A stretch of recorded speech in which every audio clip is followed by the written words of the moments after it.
Agora vamos voltar a falar de governo Lula, porque a ministra das Relações Institucionais, Gleisi Hoffmann, disse que a ausência de Mota e Alcolumbre naquele evento de sanção do projeto de isenção do imposto de renda para quem ganha até R$5 mil não afetou em nada e não ofusca o governo. Vamos ouvir. Não adiantou mentiras, fake news. A grande verdade, senhor presidente, é que o senhor entra novamente para a história.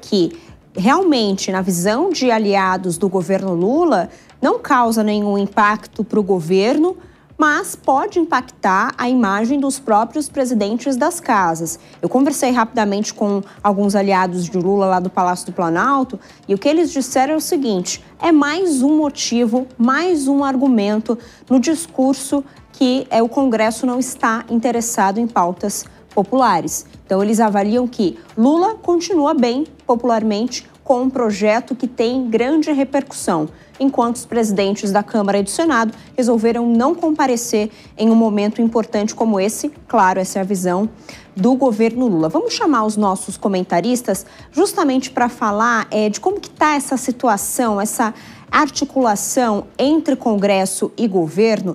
Porque as ausências de Mota e Alcolumbre, claro, se deveram, isso a gente confirmou com aliados dos dois, se deveram porque o clima está ruim entre Câmara e Planalto e entre Senado e Planalto. Principalmente no caso de Davi Alcolumbre, que era um aliado muito próximo do presidente Lula e ficou chateado com a indicação de Jorge Messias. Até que ponto, vou começar pelo João Bellucci, até que ponto, João, você avalia que isso pode impactar nas pautas que o governo precisa aprovar até o final do ano, principalmente pautas econômicas que o governo ainda precisa fechar a conta, né? Eu acredito que tem um grande impacto e por mais que o governo tenha tentado mencionar que não, o impacto foi bastante insignificante, o impacto é bastante sentido, tanto assim é que estamos falando dele. Se esse evento fosse algumas semanas atrás, muito provavelmente os dois presidentes lá estariam, mas com essa questão do Supremo Tribunal Federal, com a votação da lei antifacção e outros temas que houve um desencontro de ideias, de ideais entre o governo e as casas legislativas, certamente comprometeu.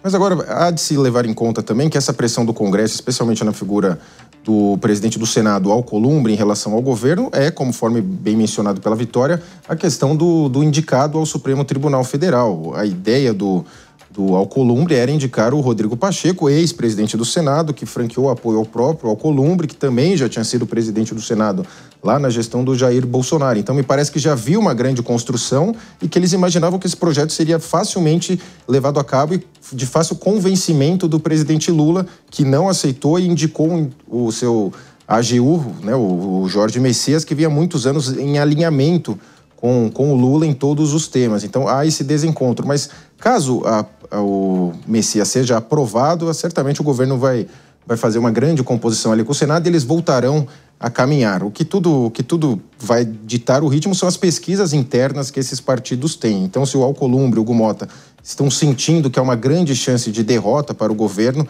eles certamente já estão movimentando os caminhos aí para ir para a oposição. Porque dependendo do dia, a gente fala que eles são oposição, dependendo do dia, eles são situação. Exatamente, bem o centrão, né? Agora, Gesualdo Almeida, qual a análise que você faz desse fim de ano do governo, apresentando essa sanção do novo IR, fechando o ano pós-COP30 e tudo o que aconteceu aí nesse último semestre? Dá para dizer que o governo Lula ganhou um fôlego para 2026, para o ano eleitoral? A COP30 não, de modo geral ela foi um desastre, mas a questão do tarifaço que o Eduardo Bolsonaro colocou no colo do governo, o controle da inflação, imaginava-se uma inflação um pouco maior, embora esteja no limite do teto, está no limite do teto. O desemprego que anda abaixo, o governo tem o que comemorar. E quanto à isenção do IR, mais uma vez, a oposição trabalhou em favor do governo.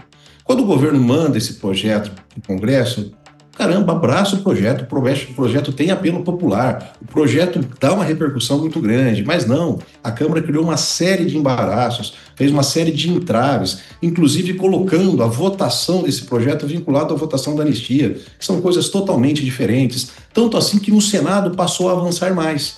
E o Senado, mais uma vez, poderia dizer, o projeto passou porque nós interferimos diretamente. E quando o governo vai anunciar a isenção do IR, não tem ninguém lá do Senado para compartilhar os louros da fama.